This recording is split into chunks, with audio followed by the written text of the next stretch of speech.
Hello and welcome to episode 39 of the We Were Athletes Once podcast. My name is Kyle, and much to his chagrin, I am joined by Koty. Hello. And week 14 of the NFL season just happened. And good news, it's leading up to a wild finish everywhere involved in the playoff picture. The bad news, at least for one of us, is things are in shambles right now. Koty, before we start going into this week's games, a quote from you. My Chiefs are about as alive as the dinosaurs. They are still mathematically, it's mathematically possible for them to make it. Yeah, it's not good scenarios.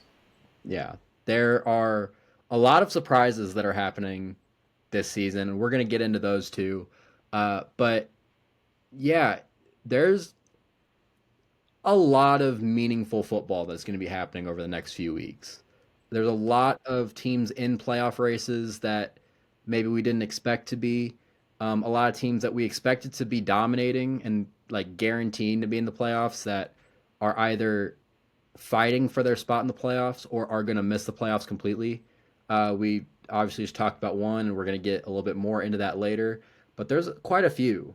Um, we and honestly, we can jump right into the first game, and we can start with the first one.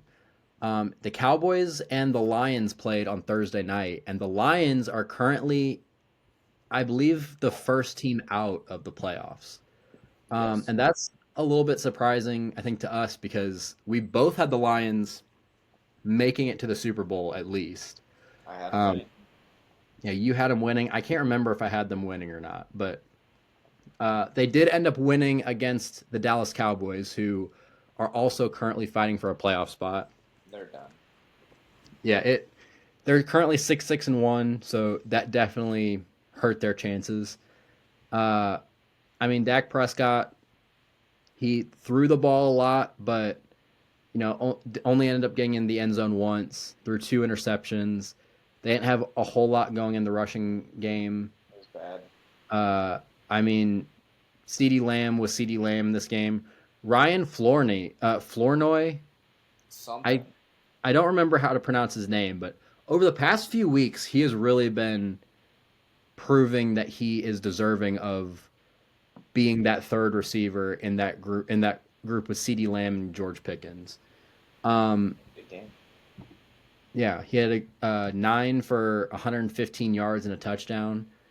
But this game, the like I said, the Detroit Lions end up winning. Jared Goff, honestly, a lot of the offensive numbers aren't really what you would expect from a team that scored 44 points. Not a whole lot in terms of yards from Jameer Gibbs. Only 43 yards, 3.6 yards per carry, but he did score three touchdowns. David Montgomery had 60 yards on his six carries. Jared Goff threw for 309 yards, but he only threw for one touchdown. Uh, Koty, what are your thoughts on this game? Um, I thought that Dallas was going to make a big push because they really needed this one to kind of give them any fighting chance. I mean, they put up 30 points against Detroit, but their defense is just abysmal. Like, you can't give up 44. I know they've got Jameer Gibbs. I know they've got Amon Ra and JMO, but it's ugly. Um, I mean, you gave up 77 receiving yards to Jameer, um, and then almost the century mark to both Amon Ra and JMO. Like, it's not great. Your offensive MVP of the game was Brandon Aubrey and his 5 field goals or whatever he made. I don't know what it was. Yeah, 5 field goals. Like, that was the offense for Dallas, was Brandon Aubrey kicking field goals. Yeah, and I guess thinking about it a lot more in those 44 points for the Lions, they did end up, I believe, the math here is over 400 yards of total offense. So 44 points does make a lot more sense. Yeah, the Lions needed this game. They both kind of needed this game. I don't think anyone really expected the Cowboys to be going for a playoff position at this point in the season. So I think it makes a lot of sense that the Lions end up winning this game. But um, yeah, good for the Lions, especially with a lot of the movement that's happened right now. It puts them in very prime position to be Yeah, able to that overtake. that Lions defense set them up with some good field position. They had 5 sacks, an interception, and 3 forced fumbles. So the defense came to play and tackles for loss. Let's see, one, two, five, 6 tackles for loss. Like they were getting pressure in there. Yeah. So I guess going from this, do you think the Lions with and obviously we're going to talk more about what different movement that's happened in the playoff picture. Do you think the Lions end up making the playoffs Um, where we are let's today? see. The Lions' last 4 games of the season. The Rams, I think they're going to lose. The Steelers, they'll get a win. The Vikings, they'll get a win. And then their last game of the season is the Bears, and that very well may determine who makes the playoffs between the Lions and the Bears. So I think right now they have a 50-50 chance. I think if they can steal one against the Rams, um, then they're going to be okay. But I think there's 2 for sure wins in there. And then what's that get them to? 10-5. And then I think Uh, they have to get one of I think they have to get the Bears game. If they don't win the Bears game, they're not making the playoffs. And they played a close game already this year, I believe. Where did they play the Bears? Oh no, they didn't. They blew them away. Never mind. But that was early in the season, and this Lions team doesn't look like that same Lions team from the beginning of the year. yeah, I mean, kind of like you said, I think that Week 18 game is going to kind of decide everything. Right now, the NFL or NFL.com has the Lions at a 51% chance of making the playoffs. I'm curious where they got that number because every other team that's currently in the playoff picture It's uh, 65 or higher. is 65 or above, and there's 5 teams if I'm or 4 teams I'm counting right over 90%. So I have no clue where they're getting 51% from. Four, Uh, five. is it 5? Yeah. Uh, yeah, so I have no clue where they're getting that 51% from, but uh, yeah, if I am at the point to where it's hard for me to bet against the Lions. So I'm I still there. The team's too good. They're too talented. But I do worry that when the game's on the line, Dan Campbell, as much as I like him, I like the aggressiveness, but he needs to learn how to not be overly aggressive. Um, like, is it going to come down to he refuses to kick field goals? I mean potentially, but it's worked for so long, and this team isn't any worse than it's ever been. So I mean No, it's but I feel like he's cost them a win or two this year with some of the stuff that he's done. Like, blatantly obvious situations where you're like, dude, it's like 4th and 6. Why are we going for it? yeah, and I think that is just everything leveling out from the fact that those a lot of those decisions have won them a lot of games in years past. Like you're not going to win all of them, and with how successful he's been over the past few years doing that, I think it was bound to kind of like I said, kind of level out, and some of those end up not working out. So if it's all going to depend on if they can convert those fourth downs to an extent, if luck is going to be on their side like it has been for the past few years. uh, and it's tough too because they have a really good kicker with Jake Bates, but they just don't like kicking. So we will see. It's like I said, we both had the Lions making it to the Super Bowl, so we obviously have a lot of faith in this team. and they haven't played bad even in their losses. So I still have that faith in the Lions. I mean, I would probably I picked them to still win the say, Super Bowl, so it's hard for me to bet against them. And the team they're going to be trying to force out is the Bears, and we know what the Bears like to do. we sure do. Sorry, my bad. Something in my throat. Let's move on to the Sunday slate of games. So we are talking about every game that matters in the playoff picture. And so we're starting out in this Sunday slate of games with the Seahawks and the Falcons. This was a really bad game in the first half. Neither quarterback played well.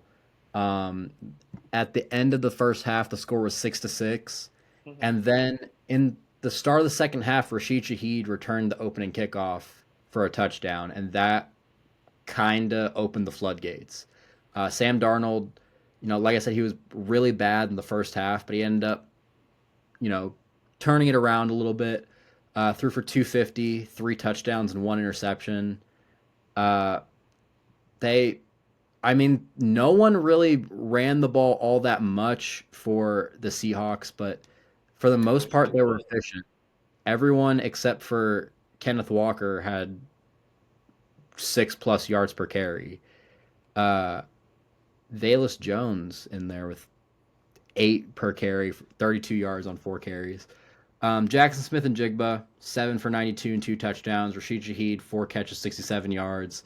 And the Falcons' offense was never able to get anything going. No, Um, this defense is so good.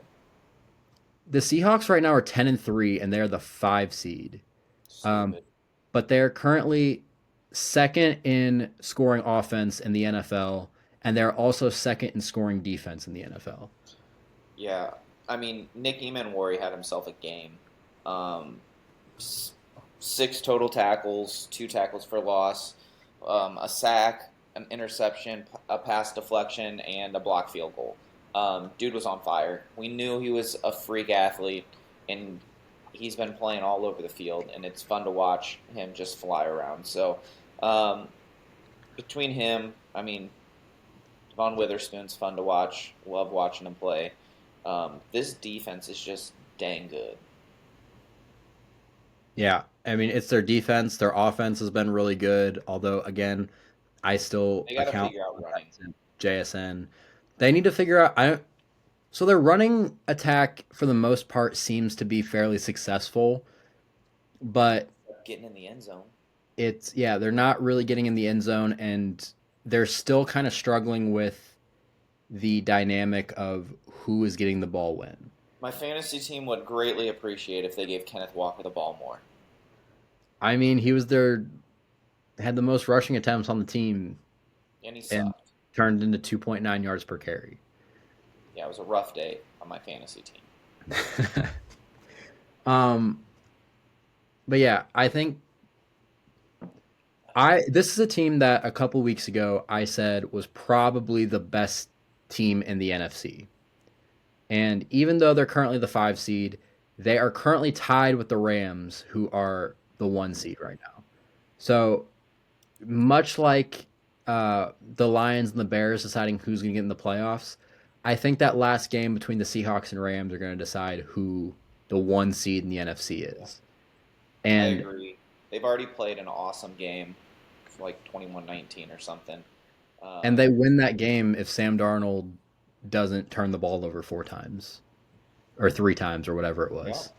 Well, if your running game is better than it has been, you can take some pressure off of him.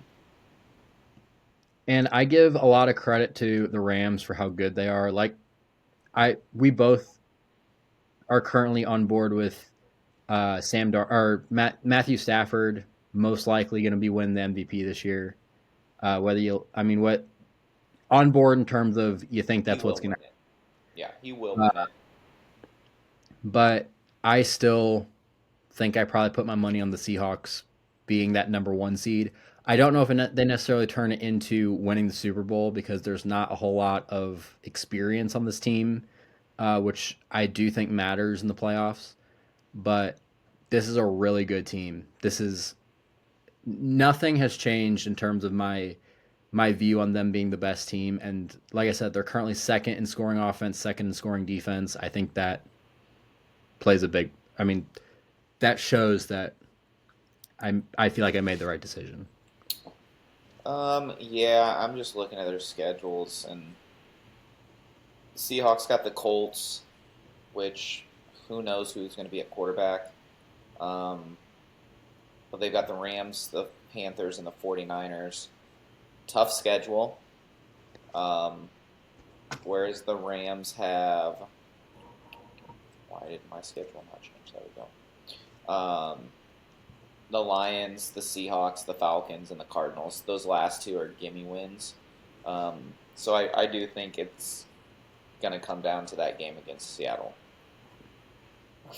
I think they both end up winning the three games surrounding their games, and I think the winner, one of these teams are going to end up 14-3. The other one's going to end up 13-4, It's a very good and chance, yeah. that's going to decide everything. So I'm really excited to see how this NFC West turns out. These are probably the two best team. Like I said, I give a lot of credit to the Seahawks. I think the Rams are probably the second best team in the NFC right now, and I would probably put more stock in them going farther in the playoffs because again, a whole lot of experience on this team. But I'm excited to see how that turns out. A division that I'm not excited to see how it turns out is the NFC South, Shocking. and the Tampa Bay Buccaneers are currently winning this division, but they were a team that at one point in this season were 6-2. They have right 6-2, yeah. Six They've and now one. lost 6-1, and they've now lost five out of their last 7 games. They just lost to the Saints, who were on track to be the worst team in the NFL. They lost 24-20. Currently a negative 26 point differential for the Bucks this season.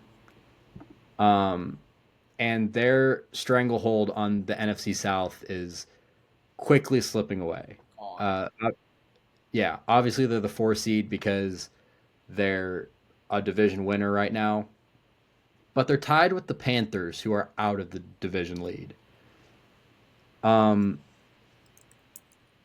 I don't know. I've made my digs at the NFC South, and I think right now we're kind of seeing why.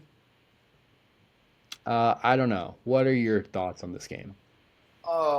That the Saints are idiots for winning it and screwing their chance at the first overall pick. Um, I mean, it was ugly. The Bucks look awful. Um, the schedule maker did a good job. Like, there's no reason that the Bucks shouldn't win this division. Their last games are Falcons, Panthers, Dolphins, Bucks, or Dolphins, Panthers again. So the schedule maker did a good job because this division comes down to the Panthers and them, and they play twice in the last 4 weeks, which is crazy. But it's going to be exciting because that last game of the season probably decides who's going to win the division and who makes the playoff and who doesn't. Because only one team's coming out there. And I think the Panthers have been playing a lot better. So I'm taking the Panthers. I don't think the Bucks are going to make the playoffs. They better beat the Falcons and the Dolphins, but who knows? You lost to the Saints. Yeah, I think even with the injuries that they've had right now, I think I have more faith in the Bucks passing game with Baker Mayfield and with all these young receivers that he Why? has, because he's better than Put up Bryce Young. 122 on the Saints.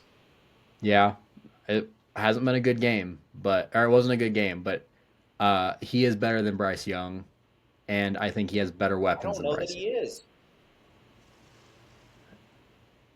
I think it's yeah, he had a bad game, and yes, he's been very up and down over the past few weeks, but Tyler Shuck outplayed him. Yeah, like I said, he had a really bad game this week. There's a lot of teams that have bad games, or a lot of good players that have bad games. Yes, this was a really bad one, but I still have faith in Baker Mayfield being a good quarterback. Okay, The issue that I have, looking at the defensive stats real quick. How do you only pass for 122? You were not sacked. There wasn't pressure.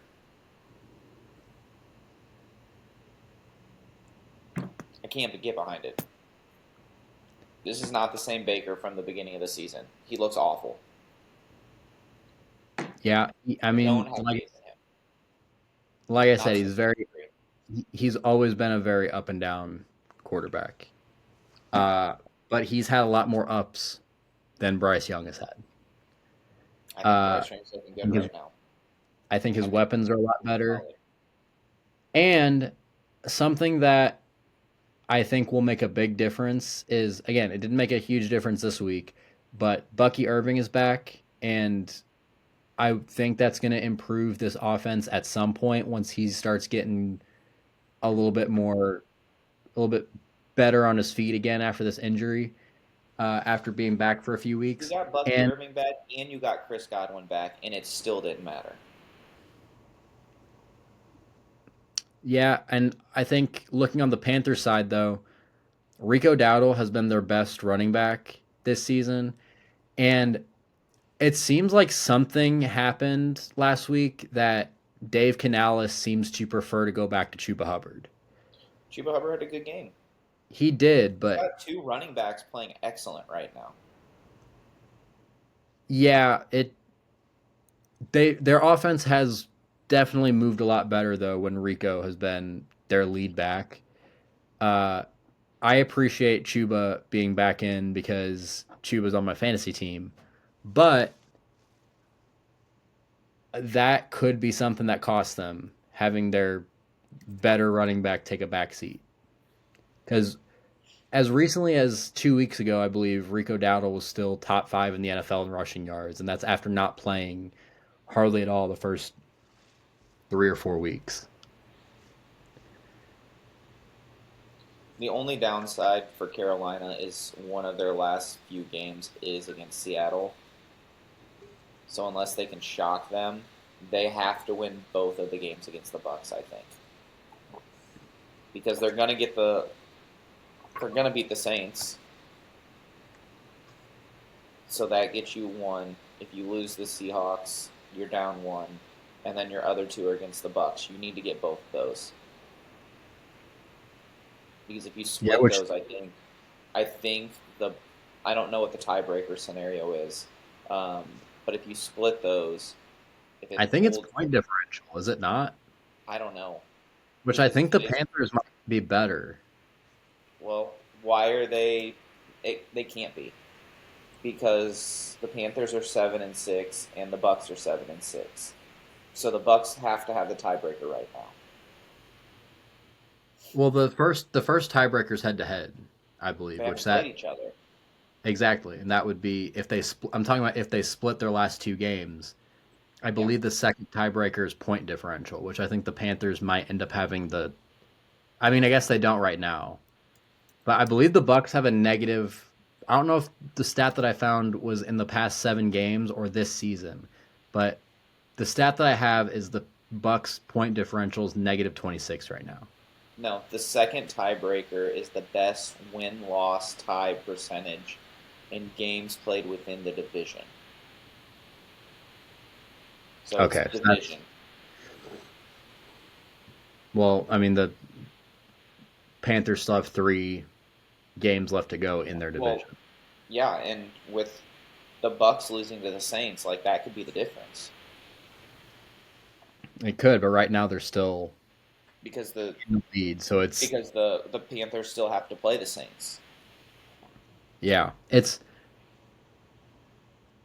like I said. Right now the Bucks are hanging on by a thread, I but don't think it matters because I don't think either team's going to do anything in the playoffs either way. oh no, this is a first round exit either way. Like they're going to get the Seahawks in the first round, right? It's going to be 4-5. Yeah, So it'll be either the Seahawks or Wait, the Rams, and they're gonna get blasted. it'll be one and two. I think are getting buys, right? I thought Or just no, one did. it'd be just one. So it'd be 2 and 7, 3 and 6, 4 and 5. Okay. So yeah, they'd get either the Seahawks or the Rams. I'm pulling it up now, just so we're yeah. So 2, 7, 3, 6, 4, 5. Yeah. So at this moment, it would be Seahawks Bucks, and they couldn't score on the Saints defense. They're not scoring on the Seahawks defense. Baker's gonna get eaten alive. We'll see. I won't be shocked, but I I still would. have more faith in Baker. Uh, all right. Also, just looking at this, hold on real quick. Um, if all the division winners win in the first round in the NFC, second round matchup would be Rams Seahawks. That's crazy. That should be the NFC Championship. Okay, We've go ahead. and the NFL. There's been a lot of talk, too much, or not even too much talk, but a lot of talk over the past few years because of the Bucks about the NFL needing to change their seating. Well, it used to be a thing back in the day when that division, which is now the best division in the NFC, when the Rams won the division at 7-9. Like we've had this conversation for well over a decade. Yeah.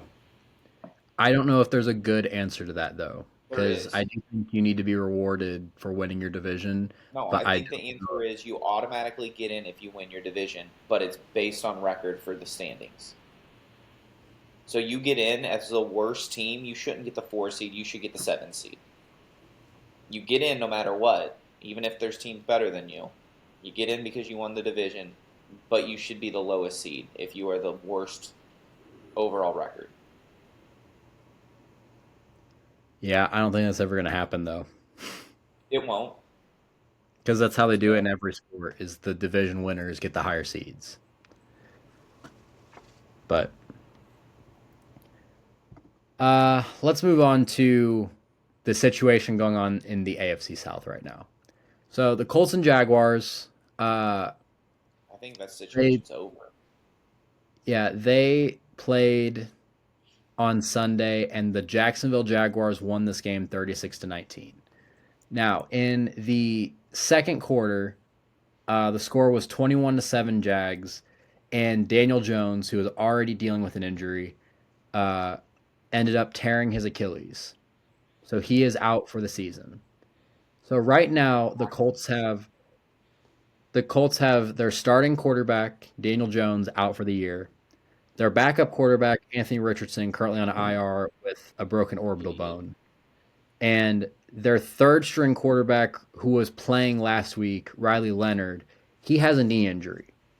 So the Colts were playing the end of that game with Tyler Warren as their backup quarterback. Love it.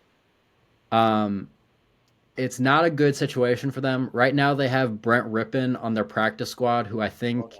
if Riley Leonard. So if Riley Leonard can't go next week, Brent Rippon is going to be their starting quarterback. Um, Please there's talk also about the situation reports. unfolding. Yeah, so there's also reports going out right now that tomorrow, as we're recording this, which will be on Tuesday, the Colts are bringing in Philip Rivers for a workout. Now, Philip Rivers hasn't played since 2020, and he is currently 44 years old and And spent a the last grandfather. yeah he is a grandfather and he has spent the last 5 years coaching high school football. I don't know what this the Colts are expecting to do with They're done. this, but yeah, it maybe if Anthony Richardson gets healthy in time and he ends up playing well, something could happen. None of But those things are possible. right now the Colts are 8-5, Mhm. I believe. Yes. 8-5. They They're have currently lost. third.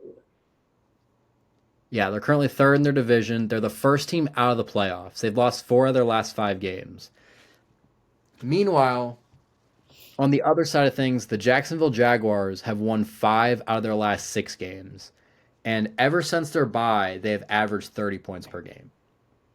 Now, I think a lot of the Jaguar success kind of goes into what we previously talked about with the Bucks shortcomings because Liam Cohen has been a great find for the Jacksonville Jaguars.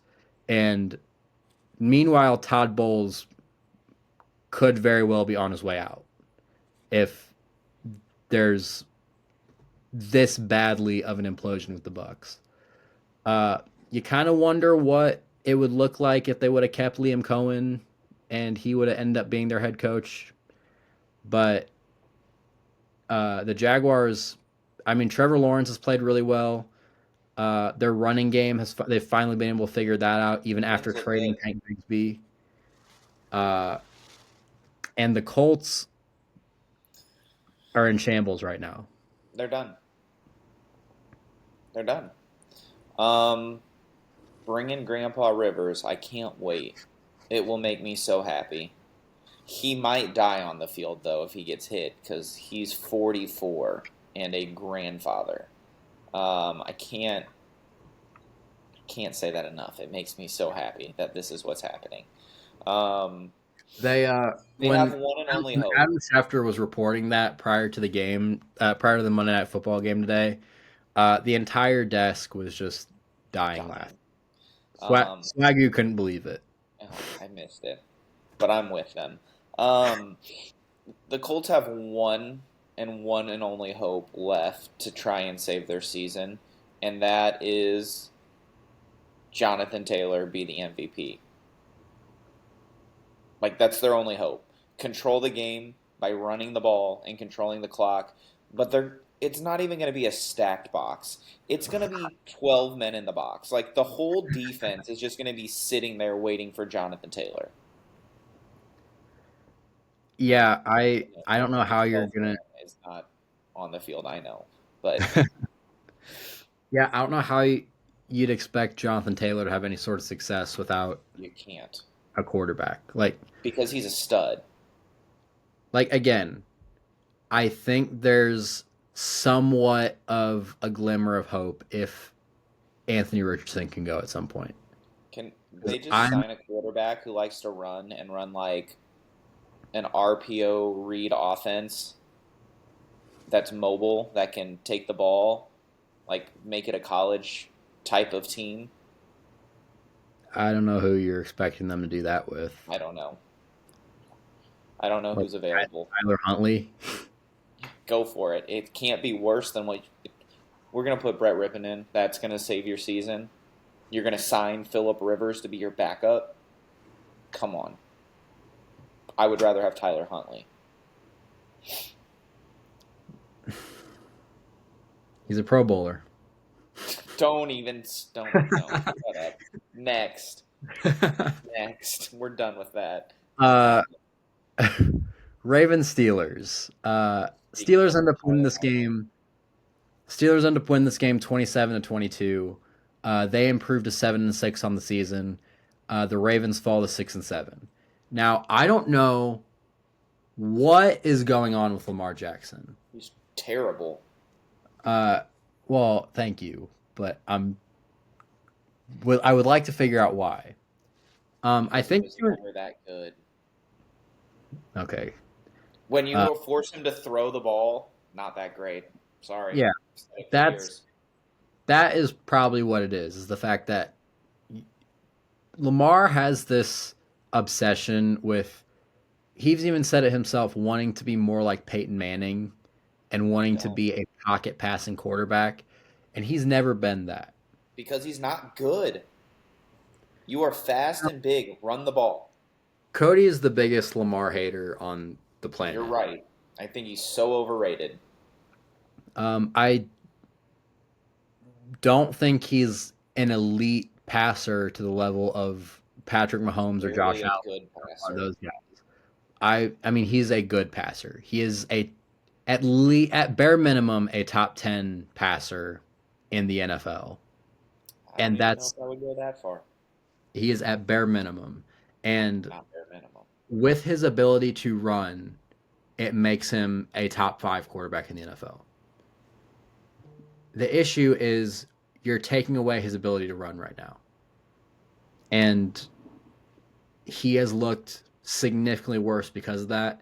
And I hope they're taking note of this because Lamar, the whole intrigue of Lamar was his ability to run for 1,000 yards a year. That was why people were looking at him more as a wide receiver, or about as much as a wide receiver than they were as a quarterback when he was coming out of college, even after winning a Heisman Trophy and being a finalist a second year, and all the success he had at Louisville. Uh, he's just been awful this year, and that has sunk. The Ravens had to win this game, and again, because Lamar was staying in the pocket the whole time, it screwed them. And now they have, unless the Steelers are going to go on this losing streak towards the end of the season, and they can figure out a way to score some points. Uh, the Steelers, I think, are pretty safely going to win this division. I mean, I look at it. The Bengals are beatable for the Ravens, but the Ravens' defense sucks. So Joe Burrow is going to put up points. Then they got the Patriots, who are the best team in football right now, record wise. And then they got the Packers, and then they got the Steelers again. Like, they very well could lose out. Yeah, it's not good right now, and it it's unfortunate because of how good the Ravens have been over. I know it's not unfortunate to you, but Nope. it's unfortunate seeing this team that's been so good and has been so close to getting over the hump for the past few years, and there's always just been something getting in their way. Like even how they lost last year with Mark Andrews dropping that pass, and now they turned into this. Like it's, I mean, again, they have, I believe, at least a top 5 quarterback in the NFL all around, and he's still in his prime. And they're changing things when they don't need to change things. Are they changing things, or is he changing things? Because this seems like it's a him mentality mindset of what he wants to be, and they I need to think, say no. yeah, I think at the end of the day, though, I think the coaches are co-signing on this. I think Greg Roman is co-signing on this. Then he needs to be fired. I think Jim Harbaugh is co-signing on this, and John Harbaugh is co-signing on this. I hate both of them being in the NFL now. Agreed. Uh, but yeah, I've been seeing rumblings about Ravens fans thinking it might be time to move on from John Harbaugh. And you know, John Harbaugh is probably the one of the longest tenured coaches in the NFL and won a Super Bowl with this team and has been done so much for this team. It's unfortunate to hearing these rumblings, but we've been hearing with Mike Tomlin too for a long time. Uh, yeah, uh, it's I don't know that I want to move on to the Steelers because the Steelers are the I guess better story to talk about at this point. Not really. Um, I mean, they've been very up and down, but last last Sunday, Aaron Rodgers had a vintage Aaron Rodgers performance. He was making a lot of really good throws. He was 23 of 34 for 284 yards and a touchdown. DK Metcalf, 7 catches for 148 yards. He had a great game. Uh, did end up leaving that game with an injury. And I mean, the Steelers weren't really able to run the ball that well throughout this game. They did give it to seemingly everyone at some point. But they've also been they've had a fairly solid running game to this point throughout this year, with Jalen Warren and Kenneth Gainwell as their two main running backs. Um, I think this Steelers team is a better team than their record has shown. I don't know. Their defense is bad. Just like the Ravens, like this division is known for defense, um, and it's been non-existent this year. Um, they're it's so bad that the fans, even at where they're at right now, are calling for Mike Tomlin's job, who has had a winning record every year he's been there. And is Um, currently, I believe, the longest tenured coach in the NFL right now. yes, yes. So it tells you a lot about their season when they are currently 7-6. They are leading the division. They are in the playoffs at this moment, and they're still calling for the longest tenured, non-losing record ever coach's job. Um, Two Super Bowl rings or one Super Bowl ring. I think just one. Either way, won a Super Bowl with this team. Yeah. So the second, if they ever fire him, there will be teams that fire coaches to get him. Um, but this team has not been good. The defense has not been good. Aaron Rodgers has been meh. I bet they really regret trading Pickens, because if you had Pickens and DK, this team would be lethal, and you could get a quarterback. Like someone would come there just for that duo. But I think they're going to win the division. They're going to break the record this year of most consecutive winning seasons because they're currently tied at 21. So I think they finish this out with at least two more wins, and they continue the streak and break the record and then get bounced in the first round of the playoffs. Yeah, I'm looking at the playoff picture right now, and I don't think there's a team that they can beat in Nope. that in the playoff game, unless their defense figures something out towards the Yeah, end of this season. it's not good. They're gonna Um, get they're gonna get the Chargers in the first round or the at Bills. this point, yeah. Right now, they'd be lined up to play the Chargers. Let's move on to the Broncos and Raiders. So, Broncos win this game 24-17. They've now won 10 straight games, and they're currently the one seed in the AFC. Uh, Bo Nix was fine throughout this game. Their entire offense, and I'd say their entire team in this game was just kind of fine. But something that I've really noticed about the Broncos is they play to their opponent that they're playing. Whether it's, you know, a really good team like the Chargers that, they need to pull everything out against to win, uh, or it's a team like the Raiders that, they seem like they're kind of coasting throughout this game.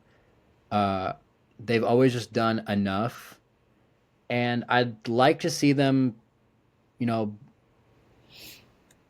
win a couple games pretty safely. Bo Nix Be- is not good. okay, go. Let's start there. Bo Nix is not good. He comes up clutch in the fourth quarter, but for the rest of the game, he's not a good quarterback. Now, he had 31 completions against the Raiders, who are trash. So, okay, take that for what it's worth. For 212 yards. 31 completions for 212 yards, zero touchdowns. Bo Nix is not good. He is average at best. RJ Harvey looks legit. That defense is elite.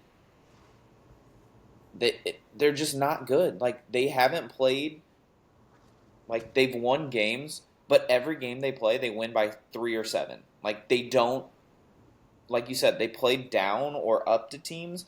I don't even know if they play up to teams. Like, they just have been meh all year. Well, Um, them being the one seed in the AFC counts for something. they're Like not they've gonna be. beaten good teams. I don't think they're going to be. They're going to play the Packers, who are going to dismantle them. I'm calling it right now. The Packers are going to dismantle them because they're not that good. Bo Nix is going to get introduced to what a stud DN looks like, and he's going to firmly see green in the ground and on the jersey No, they're not, because because they're gonna hold Micah Parsons the whole game like everyone else does, and they're not gonna call it because they never no, they're do. not. That offensive line's not good enough. Um, Hold Micah Parsons yeah, like whatever. They're not good enough. I think like they play the Packers, the Jags, who are on fire right now, the Chiefs, who any chance they have to win out, and the Chargers. Like there's a very real chance, in my opinion, all of those games for them are losable. They're all winnable, but they're all very losable for this team. And if Bo Nix doesn't step up and play like a good quarterback, they're going to lose at least two, if not three or four of those games. I don't see a world where Denver holds on. um yeah, I mean looking at the numbers this season, he hasn't been great. Uh He hasn't been good. he's been he's been fine. The He's one thing had he has going for him is he doesn't turn the ball over a lot. he's at a 63% completion percentage this year for 2,954 yards, 19 touchdowns, and 9 picks. How do you That's go 31 of 38 and have a QB rating under 90? You're not good. I think he's better than you're giving him credit for, but uh, As someone who follows this division very closely, and that's the team that I thought was we were going to be most worried about to take over the division. He has been so underwhelming with what we thought he was going to be last year. Like he has not made strides, and I don't know if it's coaching just not letting him open up because when he gets opened up, he takes off running a lot and he makes plays happen, but he also doesn't protect himself and he's willing to get hit. So that could be why they're holding him back. But I think when they let him play free, he plays well. But I don't know if it's him, if it's them, if they're worried about decision making, if they're worried about injury. But there's just something's not clicking there. yeah. On the other hand, though, it also isn't just Bo Nix on this team. Like their running game is really good. Their defense has been really good. Their defense is what's saving them. They're like I said, they're whether it's Bo Nix or not winning this game. Bo Nix has kind of like you said, he starts off these games really bad and then ends up going on a game-winning drive at the end of the game, doing what he needs to do at the end of the game to win. And it's fine if their defense is what is the main What the source of their championships. success, because I at one point Trent Dilfer won a Super Bowl. Yeah, but here's the problem. Say that they're in the Super Bowl and they're playing the Rams or the Seahawks. You think Bo Nix is going to be able to carry that team against one of those defenses? No, but I think the Broncos defense can. I don't think the Broncos defense can hold the Rams to a low enough point total that Bo Nix can overcome it. They've done it all season. They haven't played anyone that good. I I think I I think I just it's not been pretty. Like uh, the first time you played the Raiders, you won 10-7. You beat the Commanders by one in overtime without their starting quarterback. Like you beat the Giants by one and gave up 32 to them. You beat the Jets 13-11. Like this, I don't have faith in them. Their only two losses so far this season also is a 1 point loss to the Colts, who were at that point the best team in the NFL, And then a 3 point and loss to the a Chargers. 3 point loss to the Chargers. So they also their losses were close losses to really good teams. Listen, and they play the Chargers at the end of the season. Is it the last game? Yes. Depending on what happens, that could be for the division title. I mean, I see the Broncos going either 2-1 or 3-0, I don't. They're not going 3-0. leading up to that Chargers game. 2-1 best case scenario. Because They're not beating the Packers. I lean towards them beating the Packers. That's Uh, because you have no faith in your team. I've been saying for a good portion of the season the Packers are one of the best teams in the league. They're going to lose to the Jags also.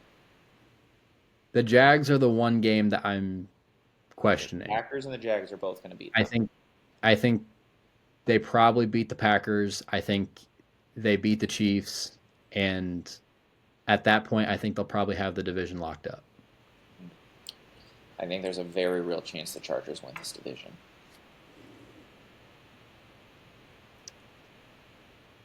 We'll see about that. I still have faith in the Broncos, but only time will tell. Um, Rams beat the Cardinals 45-17. Dismantled. I believe they had over 500 yards of total offense in this game. Uh, Blake Corum 12 carries for 128 yards and two touchdowns. This was kind of his breakout game of sorts. Matthew Stafford 22-31, 281 yards and three touchdowns. Puka Nakua 7 catches, 167 yards and two touchdowns. Listen, I Um, have Puka Nakua on one of my fantasy teams, and my phone, it felt like every 3 seconds. Stafford to Nakua, 28 yards. Stafford to Nakua, 31 yards. Stafford to Nakua, 20-yard touchdown. Like, my phone was blowing up, it seemed like every 5 seconds with Stafford to Nakua. And those two are just elite together. And that doesn't include Kyron Williams, also had 84 yards rushing. And Rivers had 41. So they gave up 200 and over 250 yards of rushing. yeah, it's also the Cardinals. I'll say that. They've been Like looking decent though with Jacoby Brissett. I think right now, and we've talked about this already. I think in my opinion, the top three teams in the NFC are pretty set in stone. That top two are in some order the Seahawks and the Rams, and I think they're on a different level than the Packers, who are, in my opinion, the clear three. Uh, the Rams, I probably have the most faith in making a deep playoff run in this NFC. Their I think, offense can carry, yeah, their offense can carry. They have a really good defense, and they have a lot of playoff experience. So and you don't have faith in Sam Darnold, I don't which have faith in Sam Darnold, but it is second half of the season Sam Darnold, which is where he starts to fall apart. So maybe that's what we're seeing. I think I have a lot of faith in the team around him, though.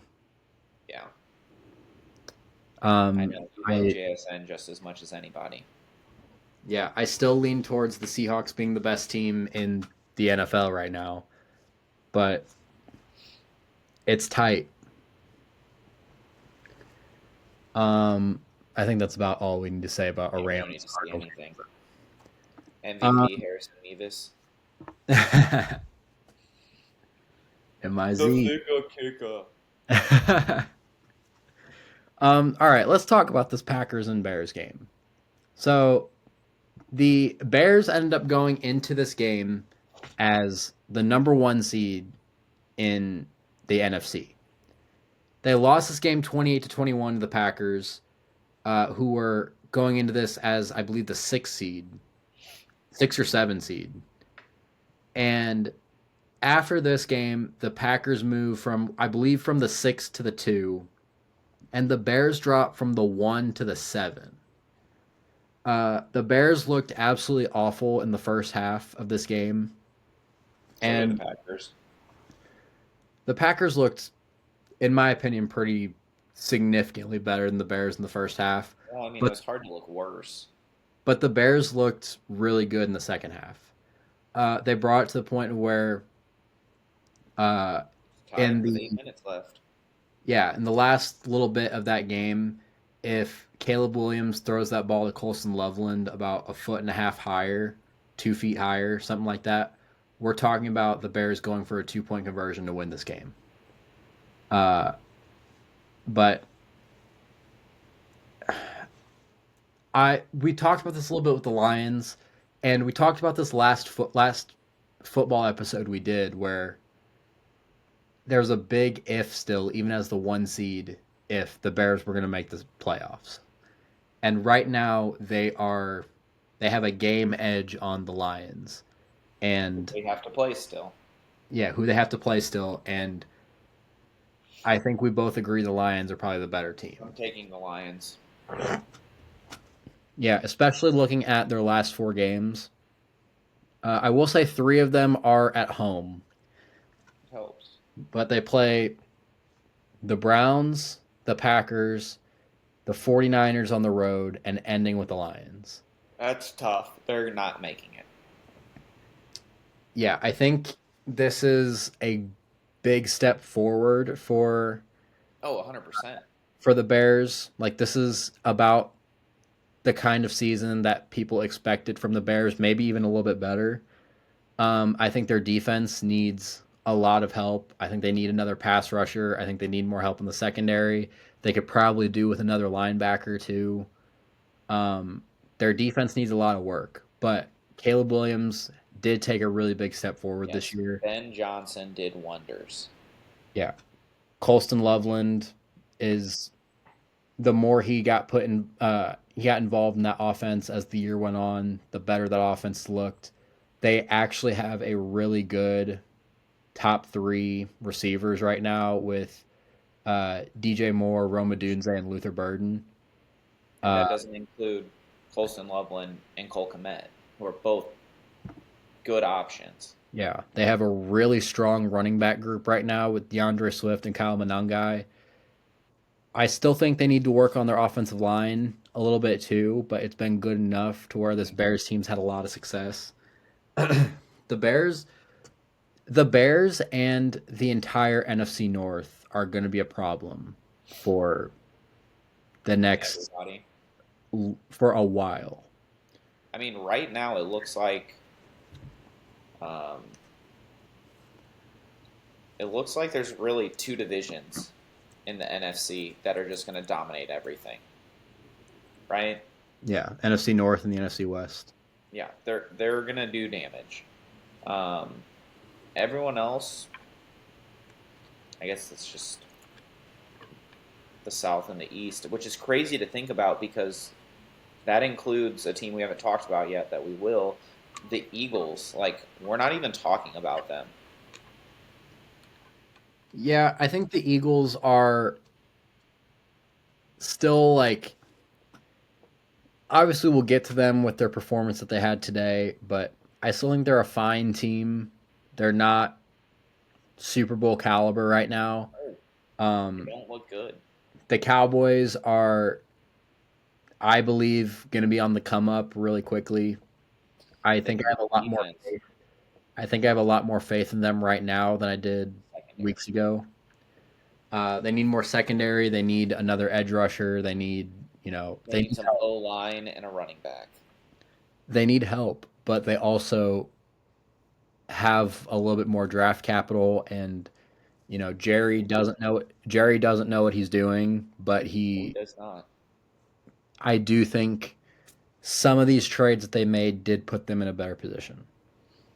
Mainly the couple that they made at the deadline. Yeah. And then, the Commanders again have been bad this year, but have faith in Jaden Daniels, who had Yes, a really Jaden Daniels had a really bad year. He's had multiple injuries that he shouldn't have been playing this week. really derailed his season. He should have been done for the season. Yeah. And I think people are forgetting this was a team that was one game away from going to the Super Bowl Super last Bowl. year. So I still think the Commanders have a lot of capabilities of being a really good team. The NFC South is a black hole, and I think Yes. we need to excommunicate them from the NFL. Uh, It's send them all, ridiculous. send them all to the XFL. But so, yeah, right now the NFC West and the NFC North are the two main like powers in the NFC. But I still think there's a lot of potential in the NFC East as well, and I think the NFC is right now proving to be the better conference. Yeah. Yeah, I agree. Which is crazy because 2 years ago we wouldn't have said any of those things. All of the good young quarterbacks are in the AFC. Like that's what we were saying. They're dominant. The the NFC has no chance until the Eagles won last year. Like it hasn't been pretty for the NFC, and now it's a complete power shift. I And, want and to that includes the Giants, who, when they had, what was their nicknames? the Eagles were the No, not the Eagles. exciting whites or No, whatever. Are you talking what about was Cam Scatterbo and Jackson Yeah, Dart? There's something along those lines. whatever. When they had the crazy white boy power going on there, um, ridiculous. That dude's a crayon eater. I love it. Um, they were looking good though when they had those two together. Like, so I'm not going to count them out because Dart's had a concussion the last couple of weeks, and Scadu obviously is out for the year. But when those two were together, one, it was fun to watch, and two, they actually were beating some decent teams. So I know they only have 2 wins, so it Yeah, is what it is. But The Giants are currently in line to be the number one overall pick. good for them. That defense hasn't been as good as we thought it was going to be, and that's the most important thing for them. By the way, right now, top five picks projected in the NFL draft: Giants, Raiders, Titans, Browns, Saints. Three of those need a quarterback, The article that I'm looking at has two of them getting a quarterback. and the Browns are not one, but they should. The Browns are one that this has. Really It has them drafting Dante Moore fourth overall. love it. I want to. Who does not have one? It has the Giants drafting They should not. Arvell Reese first Yeah, overall linebacker out of Ohio yeah, State. stud.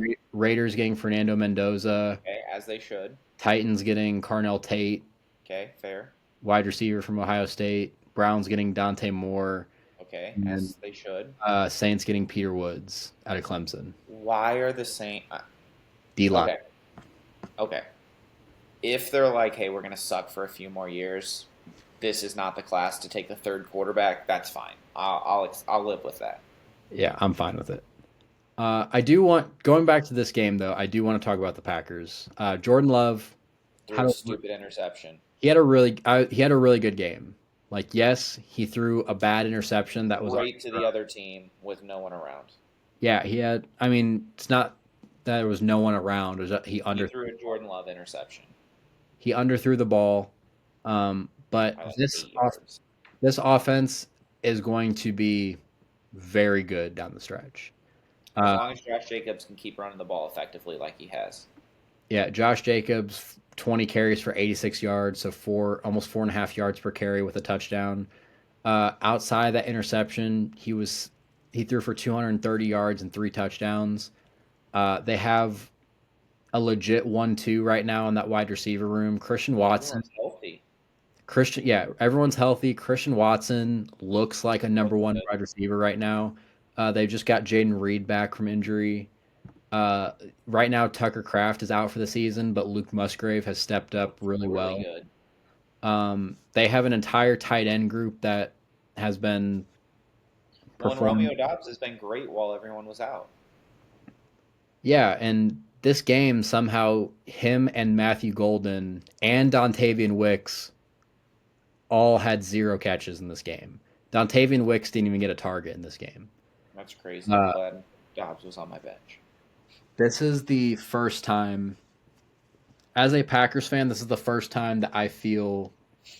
Now, I do think we need a little bit more. No, this is the first time I feel good about the Packers receiver room in a long time. Probably the best I've felt since uh, Randall Jordy? Cobb, Jordy Nelson, and Randall Cobb being the top two in this receiving room, with Devontae Adams, who dropped everything that came his way, being a good potential third, and enough to where when they left, he was able to step up and become Devontae Adams. The elite. So I feel really good about where the Packers are right now. I do think there are a lot of teams that still can beat them, and the Broncos, I will say, are one of them. Uh, but I think I feel good about the Packers being the 2 seed going into the playoffs, And and they overtake it. there's a world where they could have a pretty solid playoff run. And if Now, it runs through Lambeau, that's a huge advantage. now the 49ers, Have an easy schedule. well, I was going to say the 49ers beat the Packers wherever they are in the playoffs like it's a hobby for them. Uh, and you never know what you're going to see with a Packers 49ers playoff game. And right now, that is looking like a fairly strong possibility.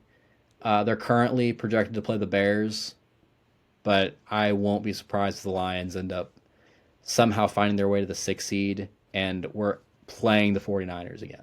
Or we're playing the 49ers in the NFC divisional round or the championship round.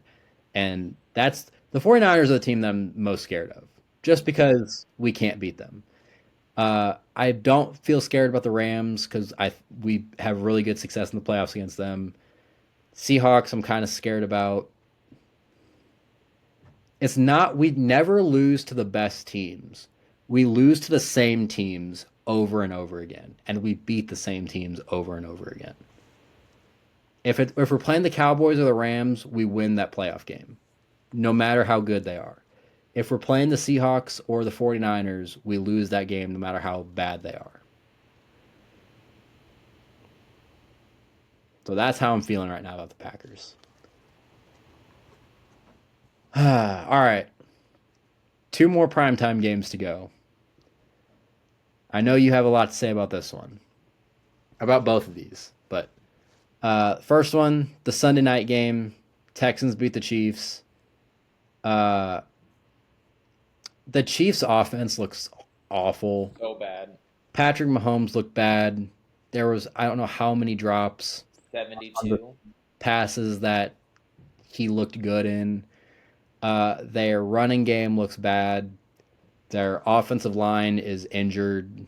Their play calling was not good. Their defense has looked good, but I think that's kind of too little, too late. Can I On tell you what Mahomes' passer rating was for the game? Actually, take a guess. uh, well, I don't think I can look at that other page because they'll probably give it to me. I'll say 45. 19.8. Oh, and you have issues with Jalen Hurts. I have lots of issues with Jalen Hurts. Listen, 3 of their starting offensive linemen were out, and their backup left tackle got hurt on the first play of the game. Like, we knew it was going to be ugly, and he was going to be running for his life, slinging it. And he slung it right to the other team. Now, he had 3 interceptions. I'm not counting one of them because Travis Kelce, yet again, in a clutch moment, handed a ball to a defender. And you were sitting next to me, and do you remember what I said? You said retire. Walk off the field and retire immediately. Go get married. Go do your Taylor Swift thing. Be Goodbye. be a billionaire overnight Yeah, that's fine. with Goodbye, money. because you have turned into utter garbage. The amount of drops that he had, the amount of drops that the supposedly incoming tight end Noah Gray had, the amount of drops Rashee Rice had, it was insane. Like, yeah, Mahomes was 14 of 33, but legitimately there were probably 10 plus drops. Like, am I wrong? Probably pretty close to it. I will say, even without the drops, Patrick Mahomes was bad.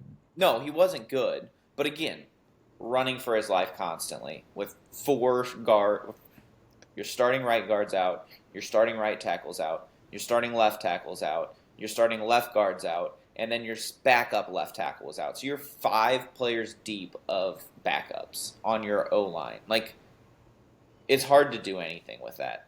But it doesn't help that both of your running backs ran for a combined 60 yards, and Mahomes ran for 59.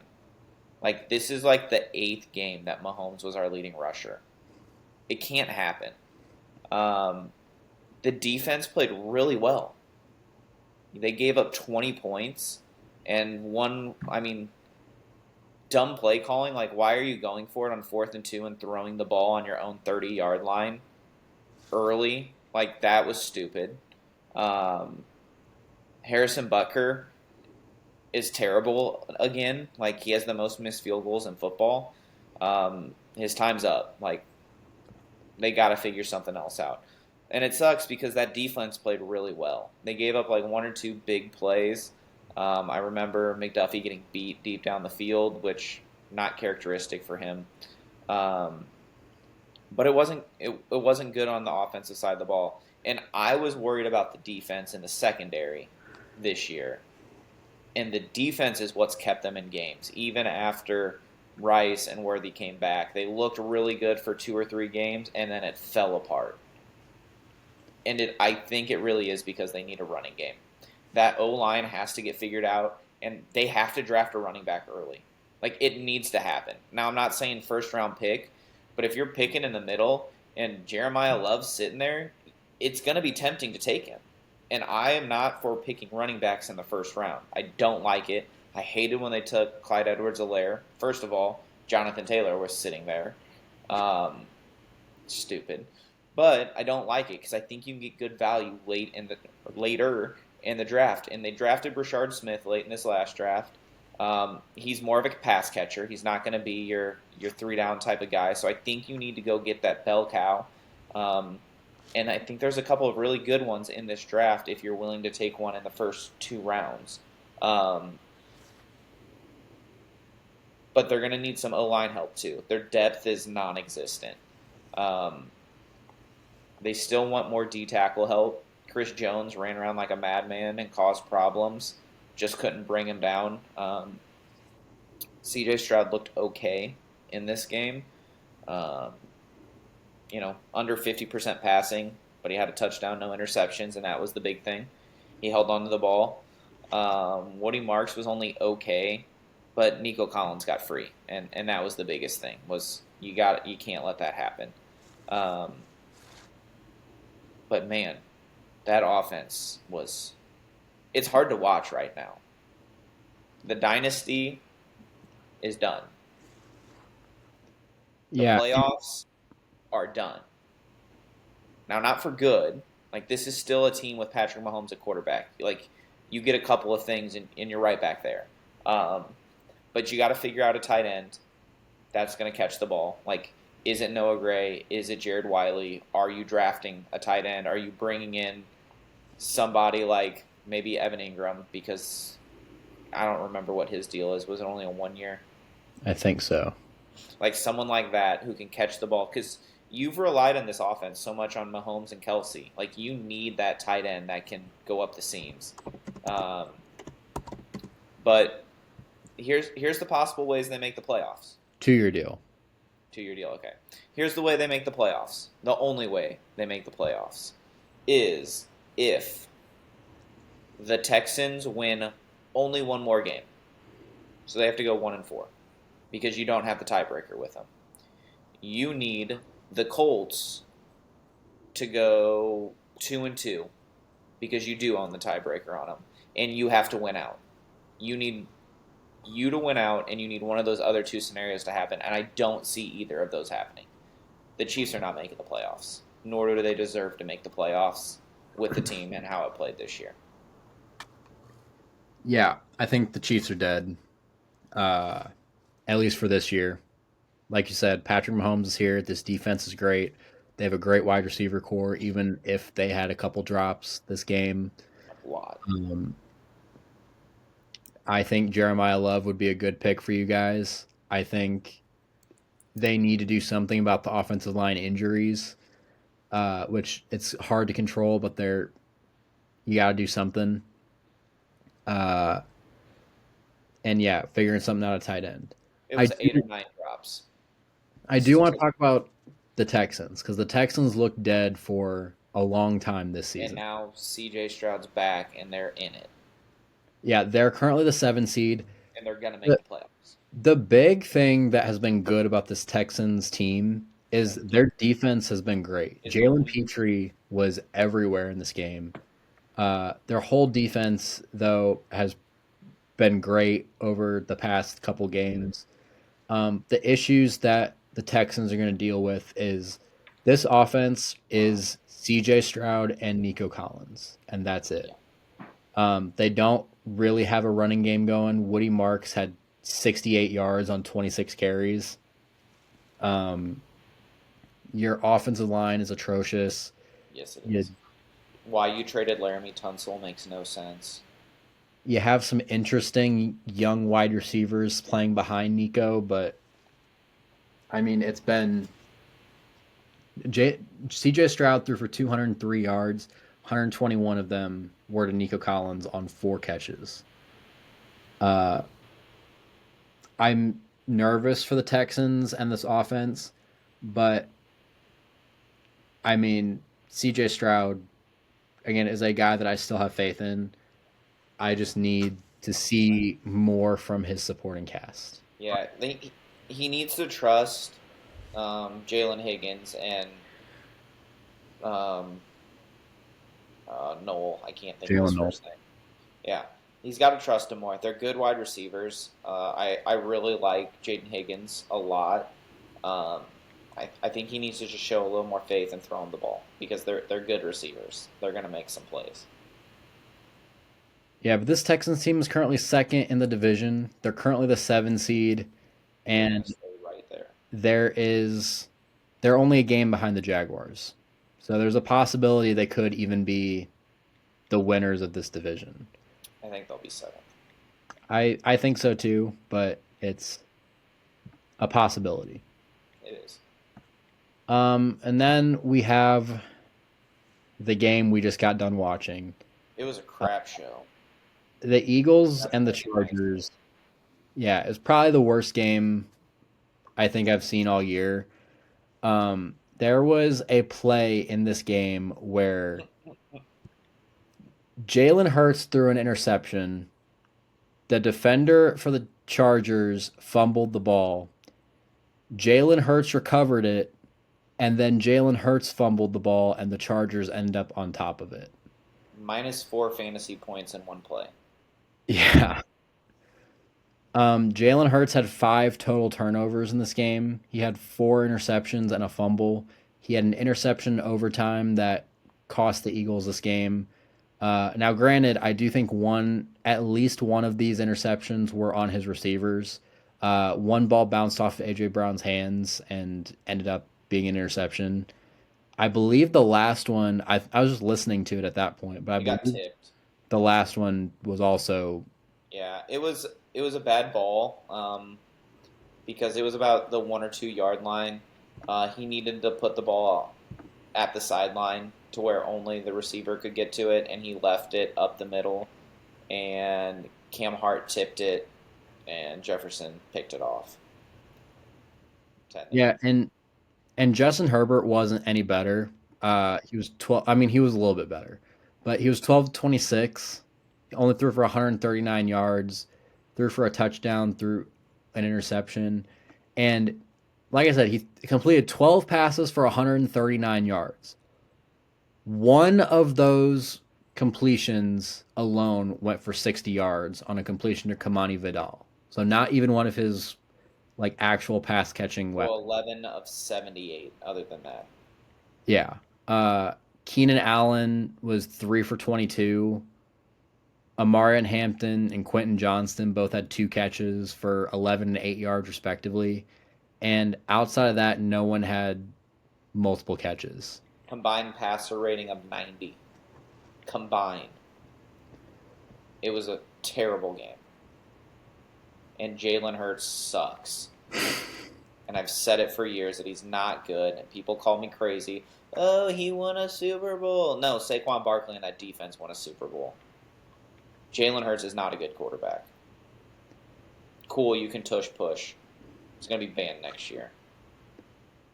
Yeah, this is one that I have agreed with you for a little bit, a lot more than I did with Lamar. Um, Jalen Hurts has always had actual passing issues, and I don't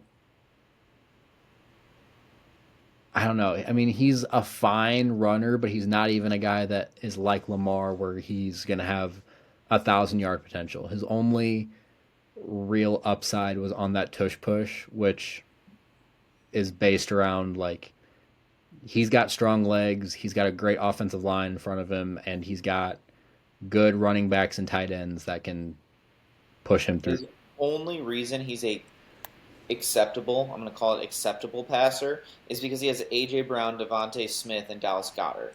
That's the only reason he's acceptable as a passer, because he has weapons galore. Well, he hasn't been acceptable this season as a passer.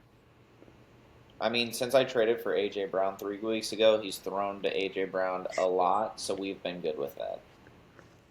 He's still mad. So Oh, 100%. A.J. Brown's getting traded. they're about to stop throwing to him. A.J. Brown is for sure requesting a trade this offseason. The Eagles right now are lucky that there's no one really. In that division that can play. Yeah, there's no one really competing with them, and I mean, a game like this is a reason why I have more faith in the Broncos than I do the Chargers. Like I really think the Broncos are gonna, at bare minimum, end up winning this division, if not, like I said, being the 1 seed. I Um, mean, the Eagles could potentially like win out looking at their schedule. They play the Commanders twice, they play the Raiders, and they play the Bills. And depending on which Bills team shows up, that could easily be 4-0. Players with 5+ turnovers versus the Chargers in the last 25 seasons. Jalen Hurts, Nathan Peterman, John Kitna, Peyton Manning.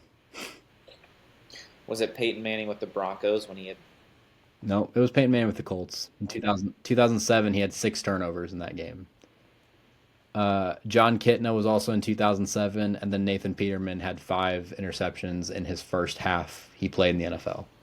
Well, John Kitna sucks, so. Uh, is there anything else we need to talk about in the NFL world? No one's gotten fired. Um, There's going to be some that do get yeah. fired, but I think that not only is it going to be fun down the stretch to see the battle for who wins division, who gets the 1 seed, who gets in, who doesn't get in.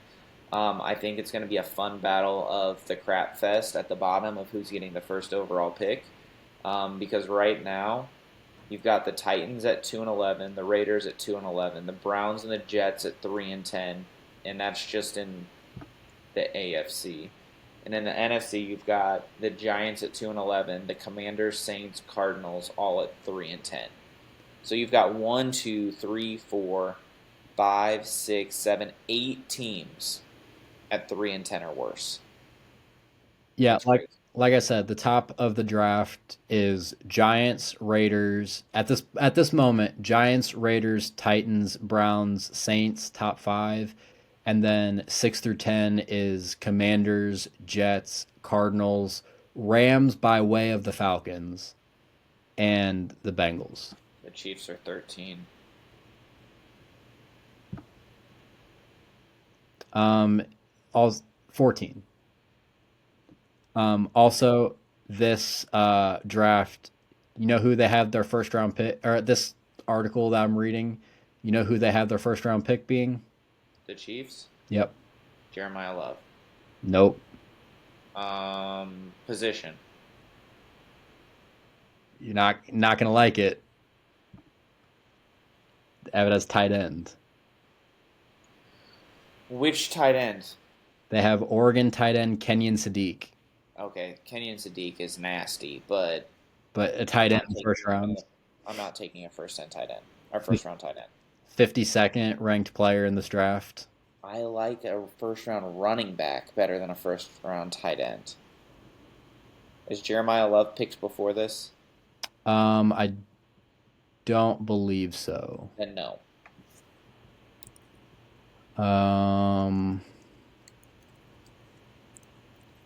I need to double check. Oh yeah, they did. They have the Bengals taking him 10th, Okay. which is not what the Bengals need. No. The Bengals need O line and D Chase, line. Chase Brown is running amazing without an offensive line right now. Yeah. It's not good. Um, by the way, the Bengals need to trade everyone. Trade Joe Burrow, trade Chase Brown, trade T. Higgins, trade Jamar Chase, and just restart. They need to do a lot. They just got to put like every draft pick for the next like 3 years should just be in the trenches. Like O line, D line, or bust. All picks, every pick. Like they Oh, legitimately need to do that this year. the Packers' first draft pick this year is projected to be the 60th pick. Um, Did I you think that's trade? when we're gonna.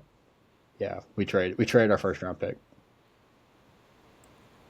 for Micah Parsons. So, um, yeah, that's where we're gonna end this episode. If you guys like what we're doing, please be sure to like, comment, subscribe. Uh, we're working on some things to make this channel better, and make Got the some podcast exciting stuff better. coming.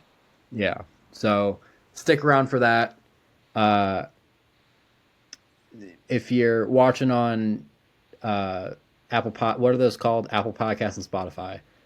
Yeah. If you're listening to those, please be sure to download, give us a good review, do all that stuff.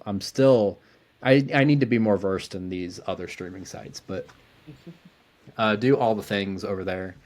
If you're watching us on YouTube, please be sure to like, comment, subscribe, do all that stuff. Because your support means the world, and that is something that's a big motivator to why we are trying to improve this stuff. So, thank you guys for watching, and we will see you guys next time. See ya.